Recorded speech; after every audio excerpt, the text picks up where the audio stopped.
Oye, País, buenas noches, oye, País, yo soy Rudy González, gracias por su compañía.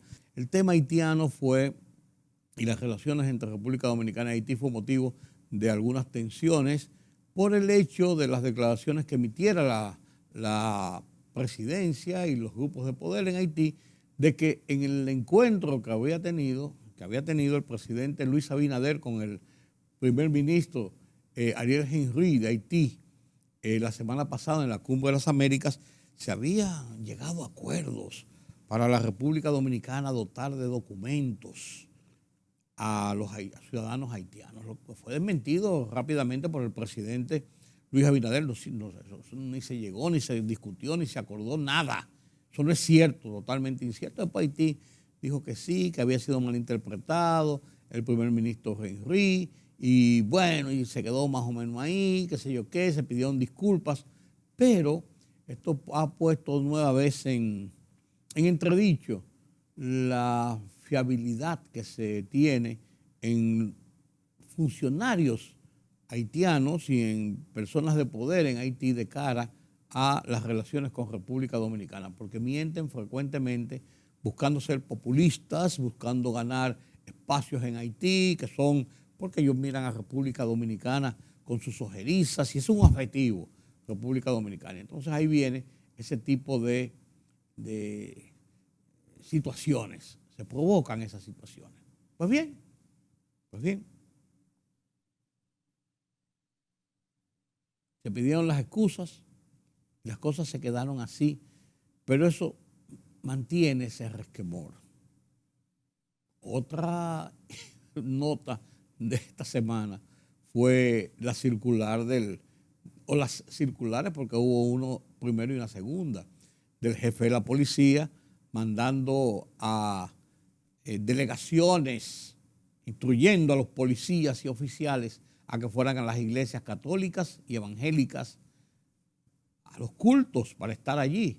Y eso se le dio inmediatamente, hubo gente que habló de que eso es para espiar lo que se dice en los templos. La policía lo desmintió, eso no tiene ningún objetivo de esa naturaleza. Sin embargo, por otro lado, esto no, ese tipo de imposiciones y de acciones que yo creo que estuvo imbuida de la mejor buena fe de que los policías y los oficiales se codeen con la gente, con la comunidad, que mejor sitio que la iglesia, las juntas de vecinos, los clubes deportivos, todo esto, pues se habló de las iglesias exclusivamente, se habló de dos tipos, de una denominación religiosa, los cristianos, católicos y protestantes. Sucede, acontece y viene a ser que la Constitución de la República Dominicana establece que la República Dominicana es un país laico. Como país laico, nosotros no tenemos una religión definitiva, que sea una religión de Estado. Incluso la misma Constitución establece dentro de los derechos ciudadanos la libertad de cultos. O sea, usted no puede estar diciendo que la fuerza policial, que es un órgano del Estado,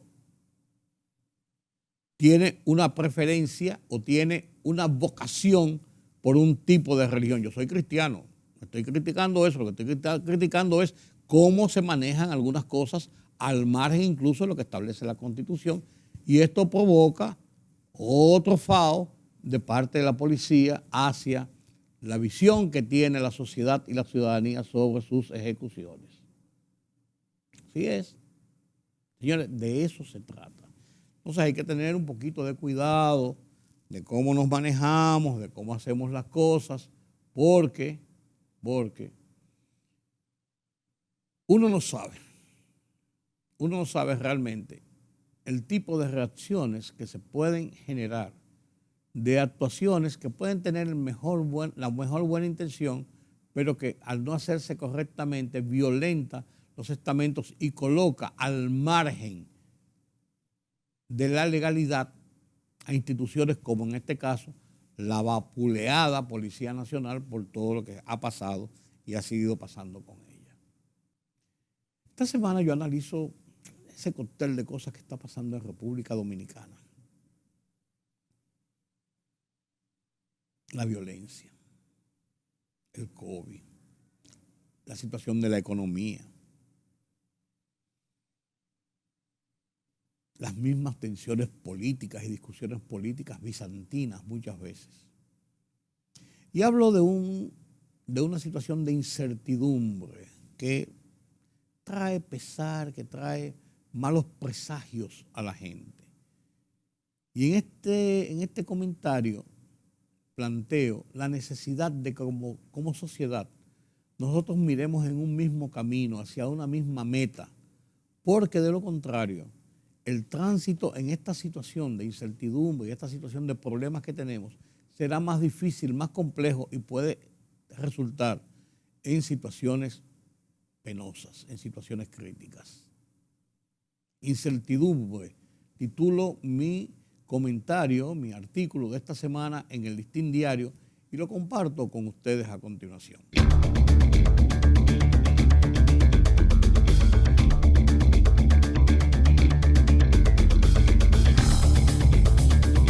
Conversando hace unos días con un entrañable amigo, hacíamos un ejercicio con signos de gran preocupación sobre qué está pasando, qué nos está pasando a los dominicanos, hacia dónde vamos y cómo llegaremos. Respuestas a estas interrogantes dependen mucho, advertimos, de la visión que tenga cada persona de sus áreas de intereses, profesionales, políticos, religiosos y hasta deportivos. El rosario de cuestionamientos es reflejo de una incertidumbre que sobre el presente y el futuro inmediato del país tiene mucha gente. Los estragos que produjo la pandemia del COVID-19, fallecimientos, infectados en masa, confinamiento, constreñimientos económicos, desesperanza, ha dejado una secuela de daños a la sociedad que recibió la nueva administración política del país. La violencia callejera, la delincuencia desafiante, los aumentos de precio de los alimentos, los temores por las consecuencias del aumento de los precios del petróleo, son de los elementos que perturban el estado de ánimo de la gente. ¿Qué hacer? Es la gran interrogante que provoca, quizás, la más compleja respuesta, si es que la hay. No tengo esa respuesta, confieso. En lo que sí creo, sin embargo, es que en esta coyuntura debemos, al margen de pareceres y pasiones políticas partidistas, que no es mi ánimo, aunar fuerzas con nuestras autoridades, encabezados por el presidente Abinader, para juntos poder lidiar con tan complejo panorama, sin que ello signifique renunciar a las exigencias y/o críticas. Las posiciones políticas ya tendremos oportunidad de expresarlas en el 2024, en la consulta cívica que nos ofrece la democracia. Por ello hoy, ante la realidad que vivimos, sostengo que solo la confianza, la esperanza, la acción como sociedad podrán vencer la incertidumbre.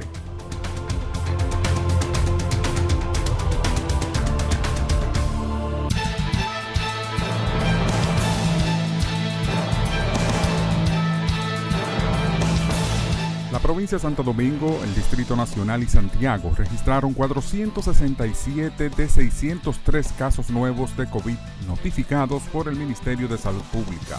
La institución indicó en el boletín epidemiológico 823 que los casos activos del coronavirus suman 3.940, mientras que los casos registrados a la fecha suman 598.079, de los cuales 589.756 se han recuperado y 2.846.172 han sido descartados. El presidente de la República, Luis Abinader, felicitó al candidato del Pacto Histórico, Gustavo Petro, por su triunfo en las elecciones presidenciales de Colombia. Felicito a Gustavo Petro por su triunfo como presidente electo de Colombia y al pueblo colombiano por el civismo mostrado en esta jornada que respalda la democracia en América, escribió en su cuenta de la red social de Twitter. Al dar un discurso durante el acto de entrega de certificados para los ganadores de la convención del Partido Revolucionario Moderno, PRM, el presidente Luis Abinader animó a la dirección de su partido a seguir trabajando para repetir el triunfo en el 2024, al tiempo que dirigió fuertes críticas a la oposición por considerar que representa ineficiencia, corrupción, abuso de poder, despilfarro e impunidad.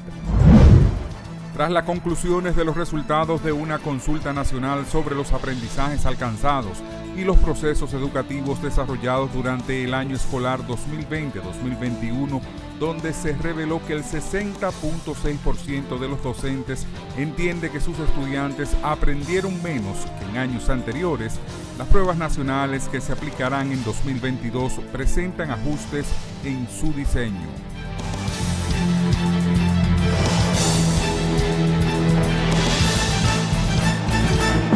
El rumbo de la tarde, plural, objetivo, democrático, la verdad siempre. Con tres verdaderos profesionales del periodismo y la comunicación, Georgie Rodríguez, Juan TH y Rudy González. Los Poderosos.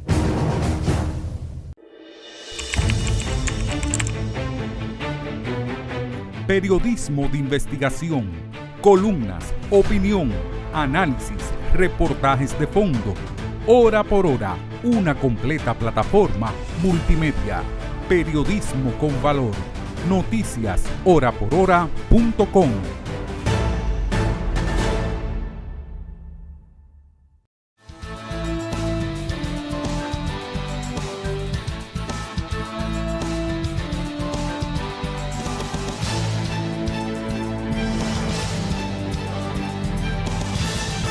En medio de tantas tribulaciones, que si la delincuencia, que si el petróleo sube, que si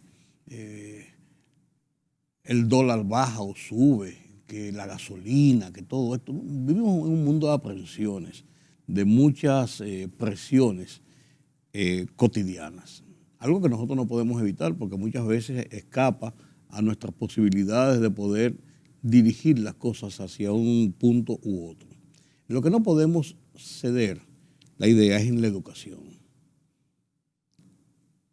Hay quienes dicen que un país que no está educado es un país que no desarrolla. Yo no sé si eso lo dijo alguien así o yo le cambié las cosas o yo me lo inventé, pero esa es una realidad. Los problemas de salud y educación, juntamente con los problemas de alimentación y seguridad, y toda una secuela de problemas, una cadena de problemas, son importantes en la vida.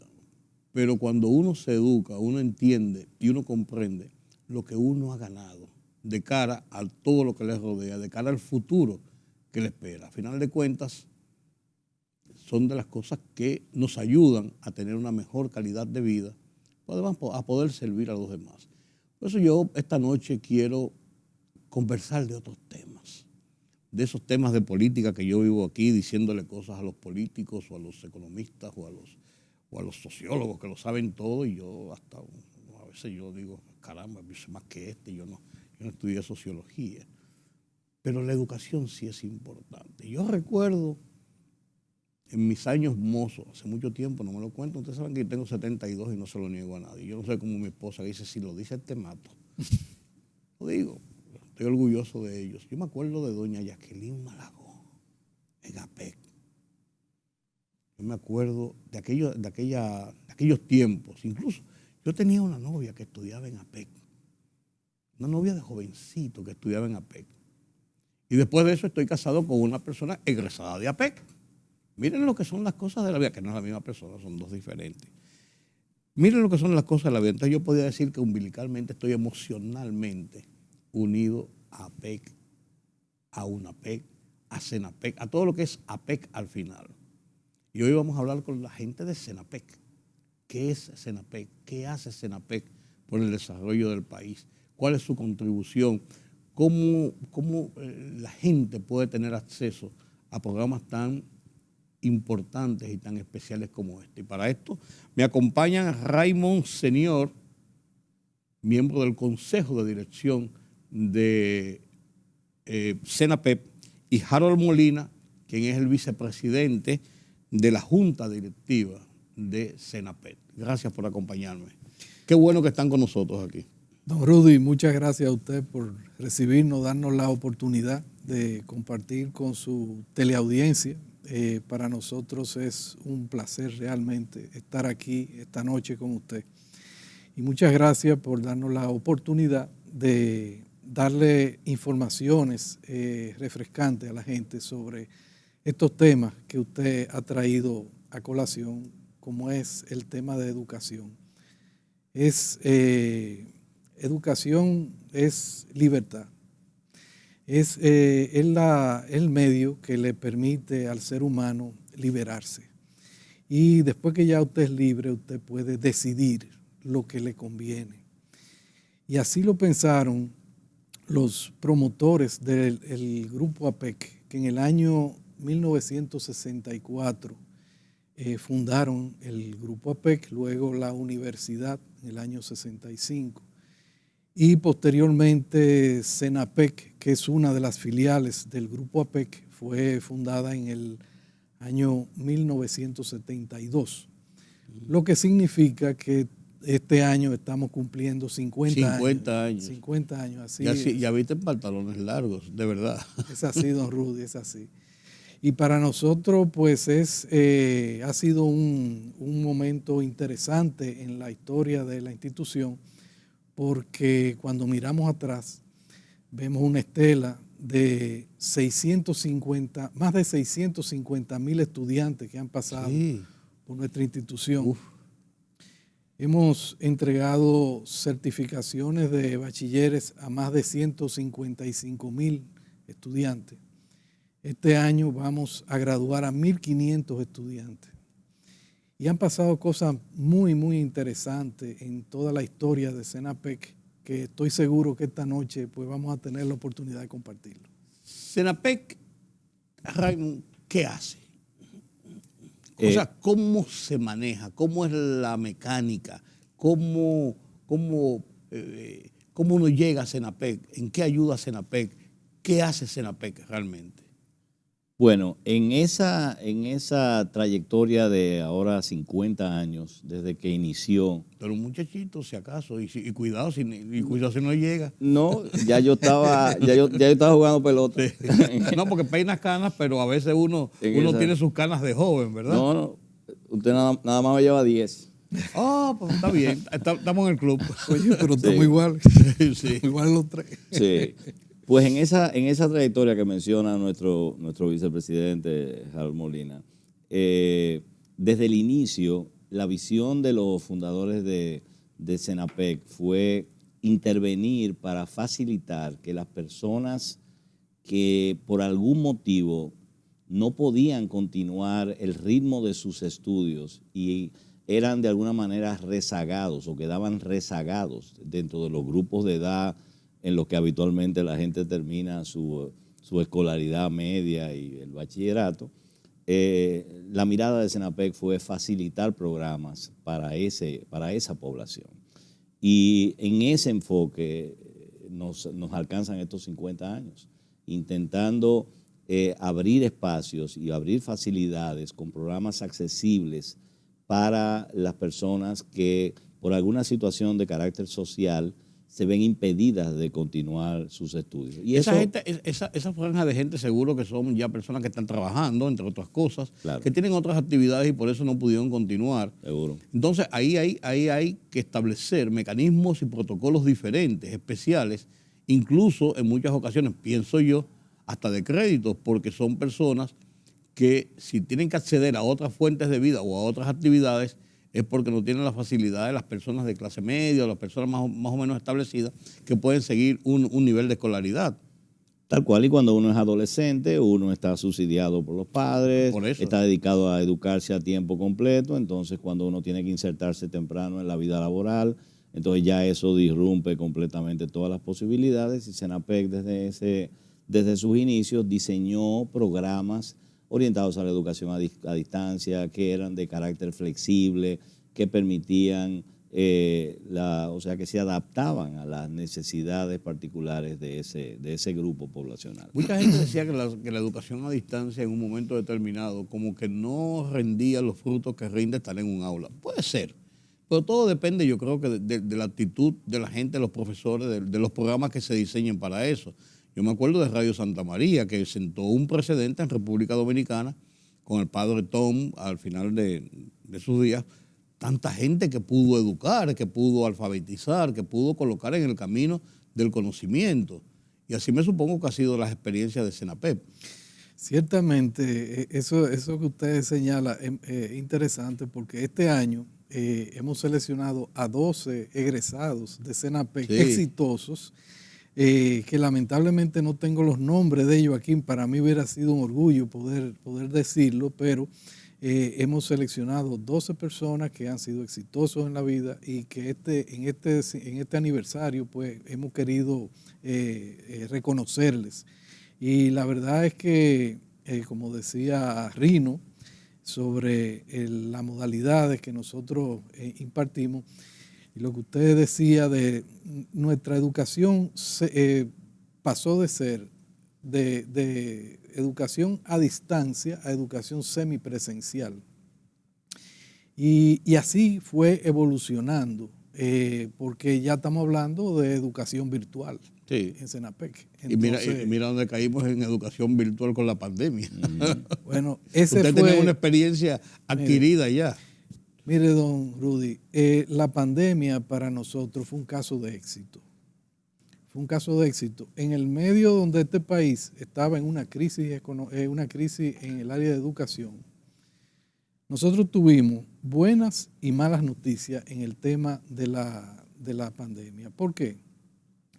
Porque producto de la pandemia, nuestra matrícula cayó a la mitad, porque fue un problema que sucedió a nivel nacional donde hubo una gran deserción escolar por la pérdida de trabajo, pérdida de condiciones, etcétera. Entonces, nadie estaba preparado para eso. Pero en un año donde se pensaba que se iba a perder completamente, nosotros vimos crecer 10 veces la matrícula que nosotros teníamos virtual, porque como ya no podíamos acceder a la educación semipresencial, entonces ese año manejamos cerca de 6,000 y pico de estudiantes a nivel virtual. O sea que nuestra plataforma respondió perfectamente y pudimos certificar de bachilleres ese año. Y esos muchachos y esas personas, porque no son muchachos, son, ¿verdad? Ya personas de diferentes edades. Uno dice muchachos hasta a los hijos de uno con 40 y es verdad. Son los muchachos. Es así. Tocaría tal vez agregar en esa dirección que desde antes de la pandemia ya Senapec venía visualizando la virtualización como el camino del futuro. Y entonces la pandemia nos encuentra ya bastante consolidados en el uso de plataformas educativas, y cuando somos, vamos a decir, requeridos, prácticamente impuesta la virtualización por vía de la pandemia, ya nos encuentra en un estadio de desarrollo que nos permitió sostener. ¿Cómo lo hacen ustedes? ¿Por los sistemas de plataformas como Zoom o por internet en bloques? ¿Cómo hacen la educación virtual? No, el centro de la actividad educativa virtual es una plataforma educativa que comúnmente se conoce por las siglas LMS o Learning Management System, que son plataformas como Blackboard, Moodle, donde se consolidan todos los recursos educativos que los estudiantes pueden acceder, y ahí se combinan materiales educativos, documentos, contenidos multimedia. Entonces los estudiantes se van logueando y van revisando su calendario de actividades y van siguiendo, y los tutores están monitoreando los entregables de los trabajos. O sea que a través de la administración de un sistema de gestión del aprendizaje, pues las instituciones son capaces de escalar poblaciones, como nosotros pudimos hacerlo, de tener cientos de estudiantes a pasar a tener miles. El de Moodle yo lo conozco porque mis hijos que estudiaron en Babeque, ahí usan el Moodle como una herramienta común de comunicación y de clase, y cuando vino la pandemia, ellos no tuvieron ningún problema porque ya tenían una plataforma hecha para intercomunicación de los profesores con los alumnos y los grupos de alumnos para tareas y una serie de cosas. Pasamos de un sistema, por ejemplo, de radio, como era lo que era Radio Santa María. Habían otros programas de esa naturaleza. Yo me acuerdo de un programa de alfabetización que se usaba a través de Radio y Televisión Dominicana, pero yo creo que por la parte de las emisoras de Radio y Televisión Dominicana que eran a nivel nacional, hace unos años, a ya convertir toda la televisión en un momento determinado. Uno no, desde que a las 8 de la mañana hasta las 5 de la tarde, a las 6, todo era clases normales, regulares. Entonces, esto vino a ser una realidad. Ustedes, sus alumnados, sus profesores, ¿cómo respondieron a esta realidad? O sea, ¿se encontraron cómodos? ¿Pudieron cumplir con las metas de los pénsulos que tienen acumulados, de los programas que tienen acumulados? ¿Fue posible? Fue muy positivo porque inclusive después ya se siguió, ya se entusiasmaron y siguieron mucho, la mayoría siguió virtual. O sea que ellos vieron las ventajas de tener ese método de aprendizaje. Indudablemente que a nosotros nos potencializó en la vía virtual, el sistema de enseñanza virtual, indudablemente. Si yo les pregunto a ustedes, ¿cuáles me pueden enumerar o le pueden enumerar al público cuáles son de los principales logros de estos 50 años de CENAPEC? ¿Cómo lo catalogarían? No tiene que ser en sumo de importancia, porque cada uno le da la importancia de acuerdo a los resultados, pero ¿cuáles enjuiciarían ustedes? 2, 3, 4, 5. Creo que nos podemos complementar ahí en esa parte, pero yo le diría que en primer lugar fue haber alcanzado en algún momento cerca de los 40,000 estudiantes en un ciclo. O sea, eso fue mucho. Claro. Mucho. Y bueno, eso fue un hito. Luego de eso, bueno, ir evolucionando a la parte virtual, irnos también fortaleciendo en la parte semipresencial. Nosotros llegamos a estar en todas las provincias. En la actualidad estamos en 19 ciudades a nivel nacional. Estamos cubriendo una gran parte del país. Y bueno, hemos creado una serie de programas que han venido a darle apoyo y agregarle valor a lo que era nuestro bachillerato tradicional, porque por ejemplo, hemos creado programas como el de las adolescentes embarazadas, que se llama No abandones tus sueños. Nosotros hace unos años nosotros nos percatamos de la gran calamidad nacional que representan casi 100,000 adolescentes embarazadas la generalidad, en un año. Eso es una situación que hablamos de problemas sociales del país y aquí se habla de delincuencia, se habla del tema haitiano, que es un tema que ya tiene no solamente un aspecto migratorio, sino también su incidencia social en la República Dominicana, pero también el tema de las adolescentes embarazadas es un tema grave para el país. Entonces, bastante incluso. Exacto. Ahí nosotros creamos un programa que fue directamente a impactar parte de esa población. Hemos tenido un apoyo del sector empresarial porque es un programa un poco costoso o sea, no se le cobra nada, como es natural, a las jóvenes adolescentes embarazadas. Es un atractivo de que se inserten incluso. El interés es ese. El interés es darle una vía de salida a su situación. Sí. Entonces ahí hemos hecho acuerdos con empresas a nivel local y hemos hecho también acuerdos con fundaciones que manejamos esos programas de común acuerdo y vamos a decir que con muy buenos resultados. Gracias a don Rino, le dije Raymond ahorita, Rino y don Harold de CENAPEP, de la Junta Directiva de CENAPEP, por estar con nosotros aquí. Qué bueno poder hablar de estas cosas que son la otra cara, que a veces la dejamos y no le ponemos importancia y nos importa más al muchacho que asaltaron o a la muchacha de Dembow que se divorció del novio y es una cosa que uno dice, pero perdemos tanto tiempo en esto cuando hay otras cosas importantes como lo que hace Senapet. Gracias por su compañía. Gracias a ustedes. Señores, qué bueno poder conversar de estos temas aquí en Oye País. Y qué bueno haber tenido esta oportunidad. He conocido muchas cosas que yo me suponía, las he oído por ahí. Carlos Cuello me cuenta muchas veces de sus cosas, pero uno oírlo y poder ponerlo dentro de un contexto de seguimiento desde sus inicios, 50 años en esto, están como calladitos por ahí. Qué bueno.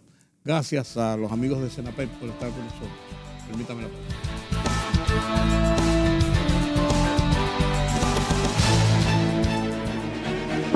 El rumbo de la tarde, plural, objetivo, democrático, la verdad siempre.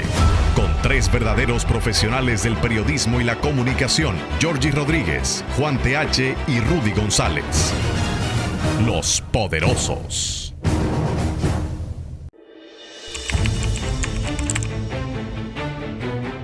Periodismo de investigación, columnas, opinión, análisis, reportajes de fondo. Hora por hora, una completa plataforma multimedia. Periodismo con valor. Noticias horaporhora.com.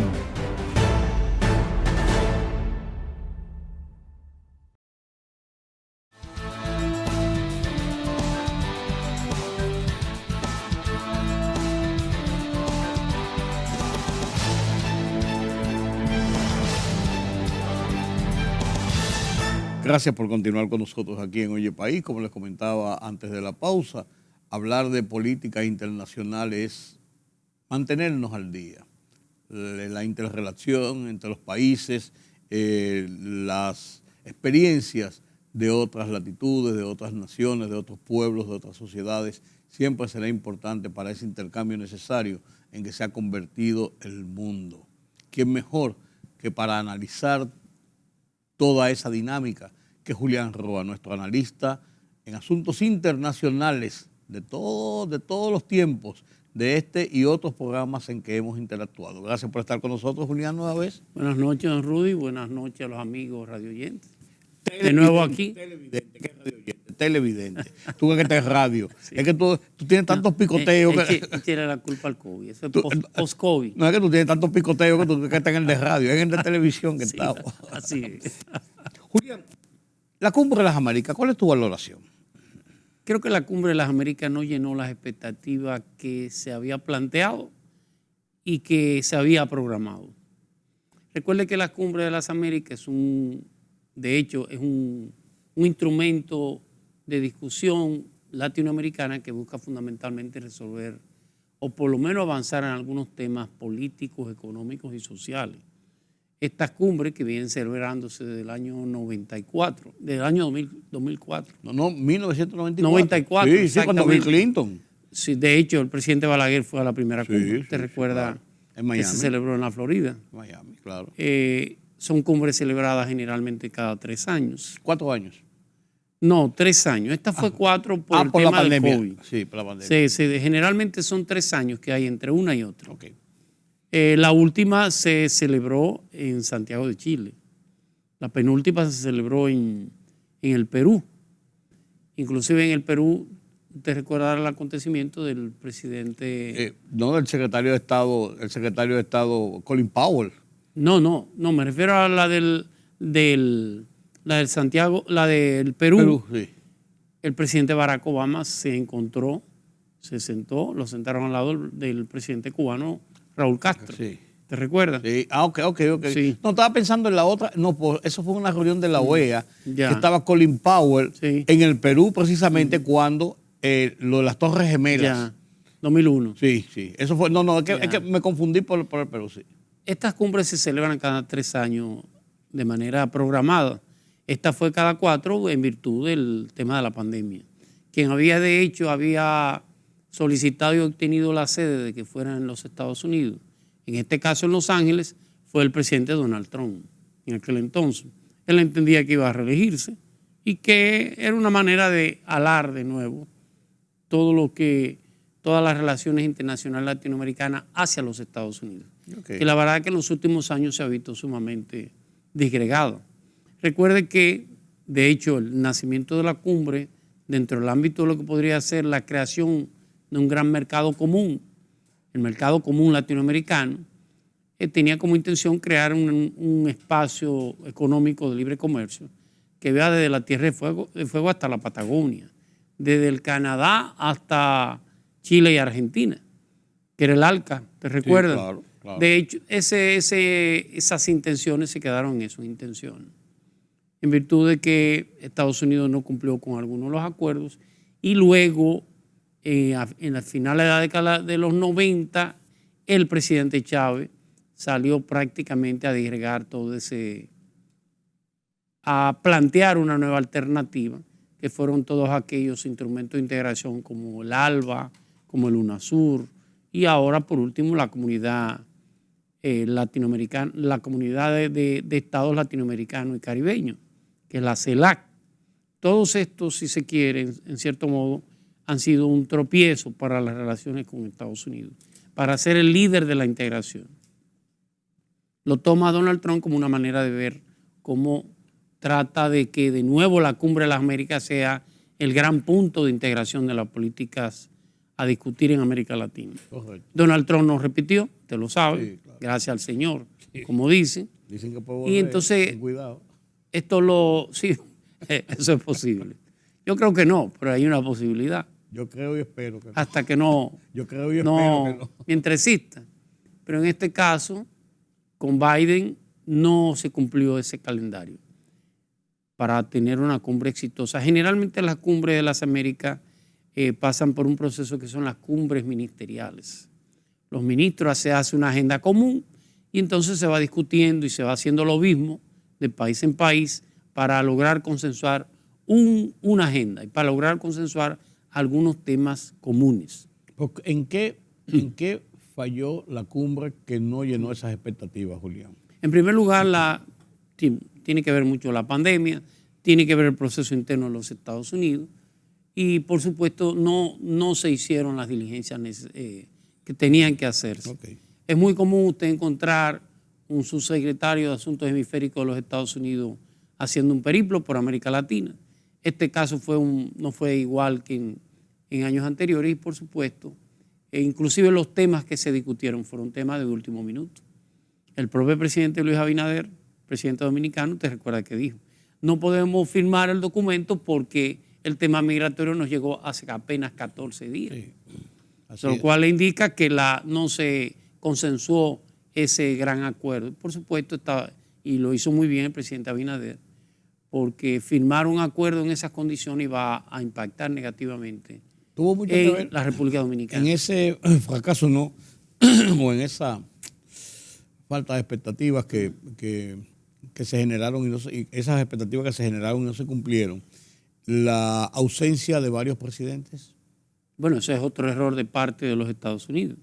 Vuelvo al tema. Si el presidente Barack Obama llegó a sentarse con Raúl Castro, si el propio presidente Donald Trump llegó a invitar con sus relaciones tan complicadas a Cuba, como se daba el caso de que con este gobierno democrático, este partido demócrata, se hubieran excluido algunos mandatarios. Creo que fue una acción de mal gusto. No es posible usted tratar de consolidar un liderazgo hemisférico bajo el mecanismo de la exclusión de ninguna manera. Así es. Sobre todo países que Estados Unidos podría tener razón con relación al tipo de gobierno. Pero el caso de Nicaragua es un gobierno electo, Sí. democráticamente. Bien o mal, se hizo bajo una democracia. Igualmente en el caso de Venezuela.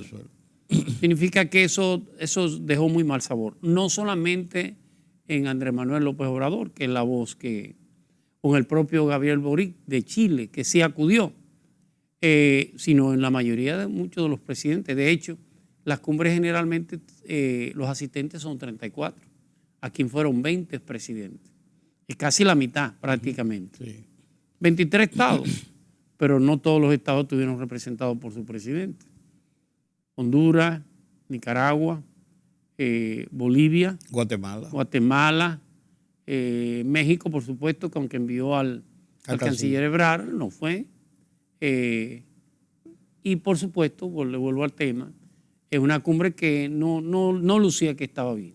De hecho, en la agenda de la cumbre, quien debió liderar la cumbre por los Estados Unidos fue la vicepresidenta Harris, Kamala Harris. Y en último minuto, quien tuvo que acudir a todos los actos de la cumbre fue el propio presidente Biden. Si quizás, como se había planteado, se queda en manos de la vicepresidenta Harris y Anthony Blinken, el secretario de Estado, hubiera sido peor todavía. Sí. La idea de que fuera el propio Biden quien participara fue una manera de reforzamiento. Pero el equipo estaba debilitado ya. Innegablemente.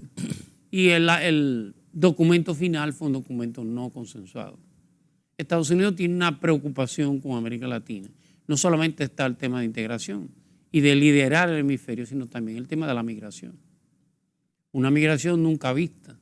Ya no es uno ni dos que cruzan el Río Bravo, no. Claro. Estamos hablando de 10.000, es un desafío abierto. Totalmente. Ahora hay una caminata de casi 8.000 ciudadanos que va creciendo. Que han dicho con ley o sin ley, con la autorización, con visa o sin visa.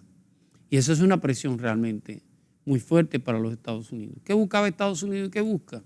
Que ese acuerdo que se firmara, los países se hicieran compromisarios de la migración que pasara por sus países. ¿Qué estamos hablando? Que la migración del Salvador que pasara al Guatemala la retuviera. Sí. O que lo retuviera México. Sí. O que pudieran crearse centros de refugiados. ¿Usted se imagina a República Dominicana firmando ese acuerdo, permitiendo la instalación de centros de refugiados de extranjeros en territorio dominicano? Eso innegablemente que impactaría sobre las relaciones dominico-haitianas. No, y no solamente eso, sino que internamente sería un golpe político al gobierno, porque ahí son muchas las oposiciones en acciones de esa naturaleza. Así es. Entonces sería una situación interna muy conflictiva. Sobre todo con el precedente de que el primer ministro haitiano, una reunión que tuvo privada, el primer ministro Ariel Henry tuvo una reunión con el presidente Abinader. Con el presidente Abinader. Eso le iba a preguntar si de esa reunión lo que se dijo, que se habló, eso ¿cómo contribuye al estado de relaciones entre República Dominicana y Haití? Lo que pasa es que hay que verlo desde el punto de vista de los intereses. Okay.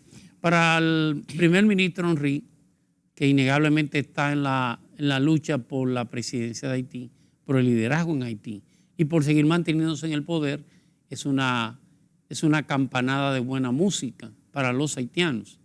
El decir él, de manera muy con poca vergüenza, alegre, que había logrado un acuerdo para que los dominicanos le dieran papeles a los haitianos, eso tiene que haber tocado trompetas en Haití. Y por supuesto la declaración del presidente Abinader, que pudo haberse quedado callado, pero era una bomba para la República Dominicana. Y no se hizo esperar.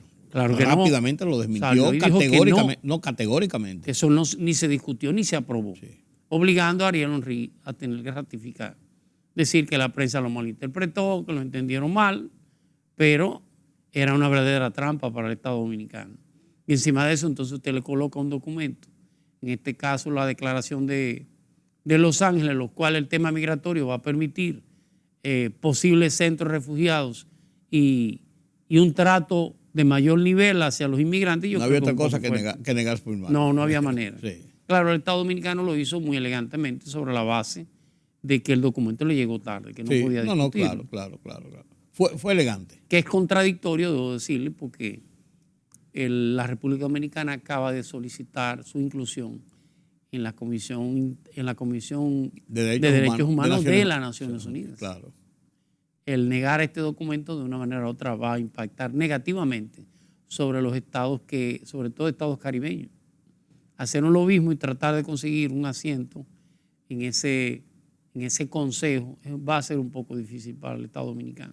Pero es valiente. Sí, innegablemente. Es valiente hacerlo, como que indicando.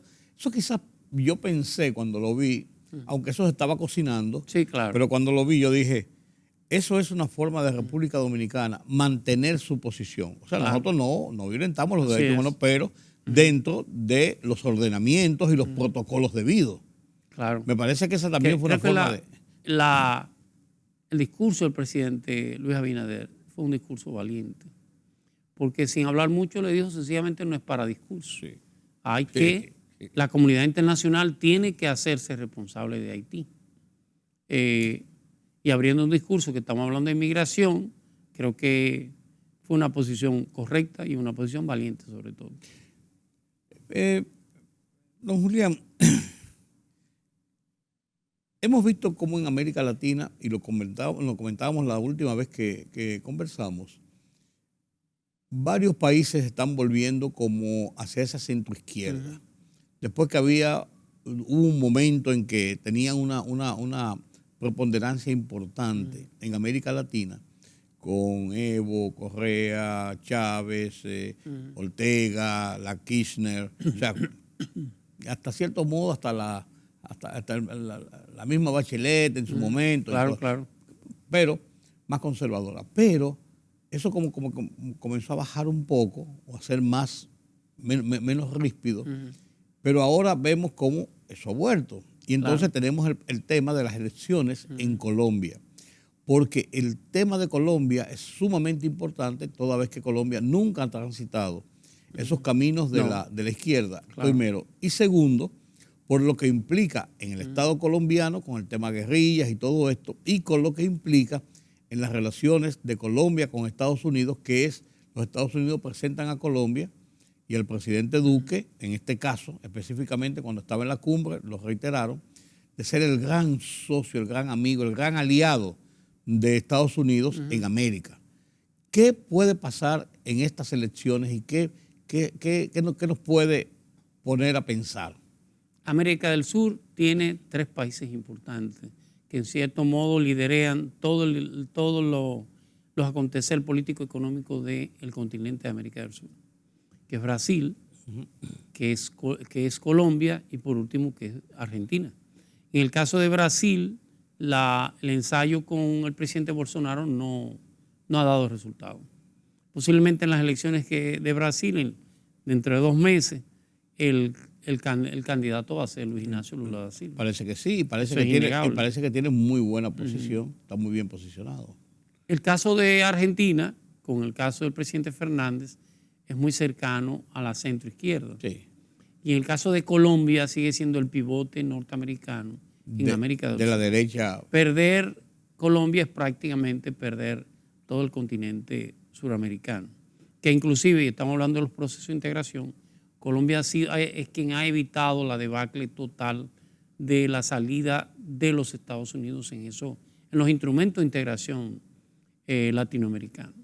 La posición de Colombia se acerca más a la posición de Washington que cualquiera de los otros estados. Eso es correcto. Y quizá un poco Paraguay, que también se ha movido a la izquierda. Sí, y en tu momento estuvo en una izquierda bastante franca. Correcto. Con un Tabaré.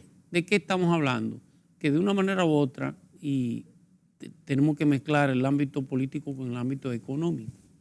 En la medida que avanza las asimetrías en la distribución de los ingresos en América Latina, se produce una convulsión social. Como es normal que tienda a que el péndulo vaya hacia los extremos. O se va hacia la derecha o se va hacia la izquierda. Lo del centro generalmente le da más trabajo. El caso de Latinoamérica ha pasado por esa etapa. Como usted a finales de los 90 y inicio de la década del 2000, los presidentes giraron más hacia la izquierda. Correa, Evo. Y con mucha fuerza. Y con muchas satisfacciones, con muchas soluciones. Sí. Fíjate que el tema, para tú poder reducir esa ola y sobre todo reducir la hegemonía de Brasil, que en cierto modo ya no solamente tiene un liderazgo hemisférico, sino que Brasil comenzó a liderar un organismo, un mecanismo que fue el famoso BRICS. El BRICS, sí. Significa que el liderazgo de Brasil salía fuera del hemisferio latinoamericano, hemisferio que tenemos. ¿De qué estamos hablando? Inclusive los temas para poder combatir esos regímenes fue el tema de la corrupción. No fue un tema de malos gobiernos. Sí. Se dio con Correa, se dio con Evo Morales, se dio con Luis Ignacio Lula da Silva y todos han vuelto al poder. Significa esto que posiblemente volvamos de nuevo ese péndulo a girar de una derecha que no ha dejado insatisfecho todos los reclamos de la ciudadanía y de una izquierda que en cierto modo dio más prosperidad que lo que ha dado la derecha, innegablemente, por un tema de distribución. Sí, y de conceptualización en los países pobres, claro. La guerra. 3 meses ya de esta atrocidad de Rusia frente a Ucrania. Todavía falta mucho más. ¿Usted cree que falta mucho más? Sí, cómo no. Tenemos que ver mucho más. Mucho más. Es una guerra de tiempo. Yo vine, la primera vez que vine, que hablemos de eso en el programa, le dije, en el caso de Putin, del presidente Putin, se tiró del precipicio de su propio ego. La idea de Putin de mostrarle a Ucrania que era capaz de doblegar era en 10 días que en 10 días podía tomar. Pero eso no era posible, porque Ucrania se está peleando en tierra ucranina, pero se está peleando con toda Europa. Toda Europa entera, a su modo, y su chiste de Estados Unidos. Por supuesto, está apoyando a Ucrania en esa guerra, claro, de largo alcance. ¿Qué ha hecho Putin? No ha entrado a Kiev, no ha tomado Kiev. Ha preferido tomar territorios que son muy cercanos a los rusos, que es la zona del Donbass, el sureste de Ucrania, que son ciudadanos rusos, que declaro. Donetsk, Lugansk, en el mismo caso de Crimea. Va a ser más difícil Ucrania poder revertir las declaraciones de independencia de esos territorios. Sí. Pero va a ser muy difícil para Rusia poder asumir a Ucrania o poner un liderazgo en Ucrania, porque si cae Ucrania, cae prácticamente todos los pueblos que pudieran estar bajo la cercanía, bajo la frontera, claro, o bajo la hegemonía rusa. Los pone por lo menos en peligro serio. Bueno, de hecho, países como Suecia y como Finlandia, que no eran miembros. Vieron el paso. Exactamente. Que no eran miembros de la OTAN, ha ingresado a la OTAN. Lo obligaron a dar el paso, buscando una protección lógica para sus países. De lo que estamos hablando es que Putin ha tenido miedo de que Ucrania entre. Pero todo el Báltico ya no le queda a nadie que no esté dentro de la OTAN. Y en la zona del Cáucaso tiene la zona, por supuesto, de Azerbaiyán. Sí, los están. En la zona del Cáucaso, sobre todo con Georgia, tiene el riesgo de que Georgia pueda entrar a la OTAN. De una manera u otra, lo que se está disputando Putin en este caso y su gobierno de manera muy particular es hasta dónde podrá mantenerse esa hegemonía militar rusa sobre los países que son su frontera y que en algún momento formaron parte de aquella Unión de Repúblicas Socialistas Soviéticas. Creo que es una guerra que no se va a ganar porque no tiene sentido que ganar. Sí, pero el ganar o no ganar en el interín está llevando a un país innegable al desastre, primero. Segundo, está costando muchas vidas. Y tercero, está teniendo una repercusión a nivel mundial claro. Que puede llegar un momento en que sea insostenible. Claro. Hay alguien que se beneficia, que es un tercer jugador, ¿Quién? Que es China. China, que se dilate el proceso de solución por cualquiera de las vías entre Ucrania y Rusia, va a beneficiar el comercio de China con Rusia, fundamentalmente. Y además de que le va a dar mayor preponderancia. Ya usted no se imagina a Putin llegar al 35, ¿no? Al 2035 en el poder. No. Ya no lo imagina nadie. No lo imagina llegar al 25. Exactamente. Es un tema de salida. Sí. Es un tema de desgaste. Por supuesto que Occidente no va a permitir que él pueda ganar esa guerra. No lo va a permitir. Es un riesgo porque las guerras son impredecibles. Claro. Pero una guerra que ganando se pierde porque ¿a qué costo puede ganar esa guerra? ¿Y cómo lo va a mantener? Es lo que sí. Porque es innegable que en Ucrania tiene una oposición. Muy seria. Tiene una oposición. No así en la zona del suroeste del Donbass. Y como vuelvo y le digo, es muy difícil que Ucrania pueda volver a revertir las declaratorias de independencia de esos países, de esos nuevos estados, porque son prorrusos. Y son de mucha gente, de muchos rusos viviendo en otras fronteras. En parte de Ucrania, de cada 3 personas, de cada 3 ciudadanos, uno tiene una abuela rusa. Sí. Gracias por este conversatorio. Nueva vez aquí en Oye País, su casa. Gracias, su casa. Usted es fundador de este programa. Así es. Así es. Así es. Hace tiempo que hay unos cheques acumulados ahí, porque con su ausencia, como los diputados que no asisten al Congreso, se le acumula ahí. Algún día tendrán fondos, no se preocupe. Pedro Vargas nos presenta las internacionales desde la redacción central de Oye País.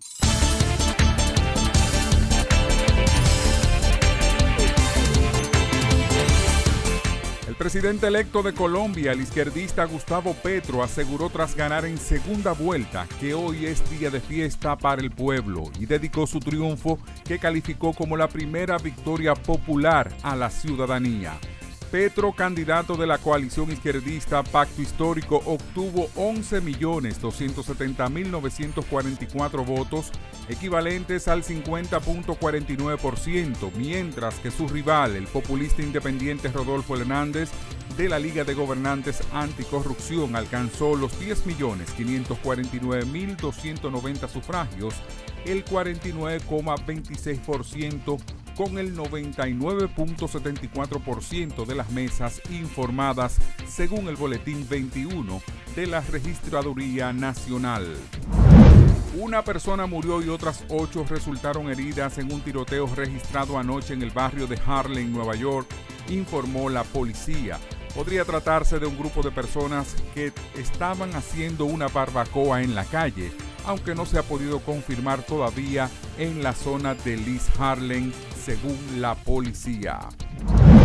La alianza del presidente francés Emmanuel Macron, Ensemble, sufrió una fuerte caída y quedó lejos de revalidar su mayoría absoluta en la Asamblea Nacional en la segunda vuelta de las elecciones legislativas de ayer domingo. El secretario general de la Organización del Tratado del Atlántico Norte, OTAN, Jens Stoltenberg, advirtió de que es preciso estar preparados para que la guerra en Ucrania dure posiblemente años, según dijo en una entrevista a la edición dominical del diario alemán Bild.